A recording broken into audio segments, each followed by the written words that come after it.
Cette série est développée par le Centre du commerce international dans le cadre du programme de commerce agricole de la CEDEAO EAT. De nombreuses femmes commerçantes sont confrontées à bien plus que des formalités administratives complexes lorsqu'elles franchissent les frontières.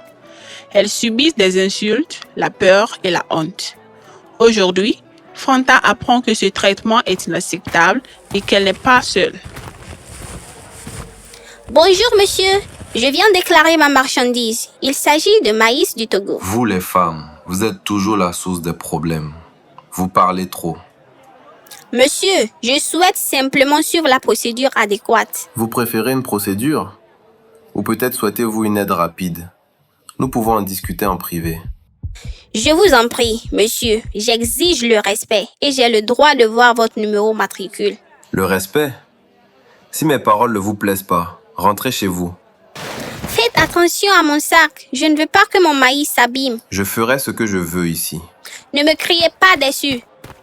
Excusez-moi, que faites-vous? Vous-en et occupez-vous de vos affaires. Cela me regarde. C'est une commerçante, pas votre propriété. Et si vous devez la fêler, elle peut demander à être inspectée par une femme. C'est son droit. S'il vous plaît, je ne veux pas d'ennui. Ma sœur, c'est du harcèlement. Ce n'est pas de ta faute. Et ce n'est pas normal. Je pensais moi aussi que c'était normal avant de connaître mes droits. Que se passe-t-il ici? Monsieur l'agent, cet homme-là harcèle. Il lui a touché les parties intimes, l'a insulté et l'a menacé. Elle ment.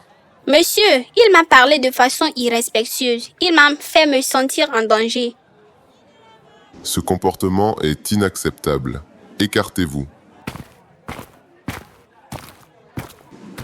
Vous avez le droit d'être traité avec dignité.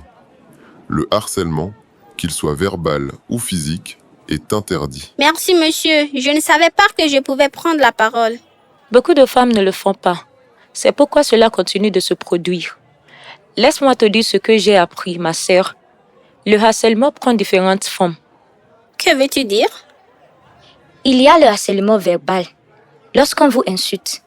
Il y a le harcèlement physique, lorsqu'on vous bouscule ou qu'on vous touche brutalement. Il y a le harcèlement psychologique, lorsqu'on vous fait peur ou qu'on vous dévalorise.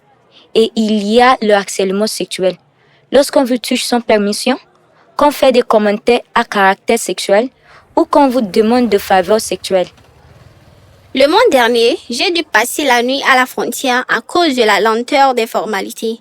Un agent venait sans cesse me déranger là où je me reposais. Il ne me laissait pas tranquille. Une autre fois, lors d'une fouille corporelle, un agent m'a touché la poitrine intentionnellement. Fanta, c'est du harcèlement sexuel. C'est inacceptable. C'est un délit. Vous avez le droit d'exiger d'être fouillé uniquement par une femme. Mais j'avais peur de le signaler. Je pensais que cela me compliquerait la tâche pour faire des transactions. Je comprends. Mais notre silence permet aux harceleurs de continuer. Et cela nous affecte profondément. Certaines femmes se sentent déprimées, anxieuses ou perdent confiance en autrui. Cela peut nuire à leur capacité de travailler, d'étudier, de faire des affaires. Certaines femmes évitent même de franchir les frontières par peur. C'est vrai. Après ce qui s'est passé, j'ai du mal à faire confiance aux agents frontaliers. J'ai peur de parler aux gens. Cela nuit à mon activité. Vous avez besoin de soutien. Rejoignez une association de femmes commerçantes. Elles peuvent vous aider à vous reconstruire et à protéger vos droits. Si cela se reproduit, voici ce que vous pouvez faire. Notez le numéro de matricule de l'agent et le lieu de l'incident. Signalez-le moi ou à tout autre officier supérieur de service ou rendez-vous au bureau d'information commerciale sur place. Savez-vous qu'il existe une ligne d'écoute pour les femmes? Elles vous écouteront, même si les agents frontaliers ne le font pas.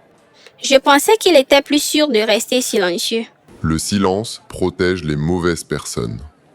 Prendre la parole vous protège, vous et les autres.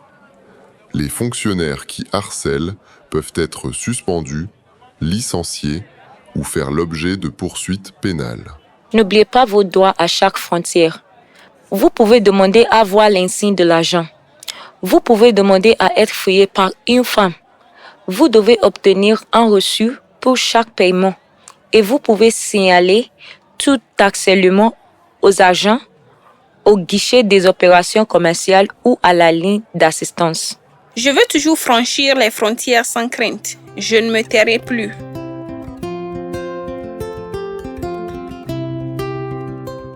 Le harcèlement aux frontières peut être verbal, physique ou psychologique.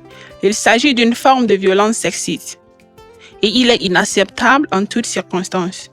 Les femmes commerçantes ont droit à la sécurité, à la dignité et au respect. Connaître ces droits est la première étape pour les protéger. N'oubliez pas ces droits à chaque frontière.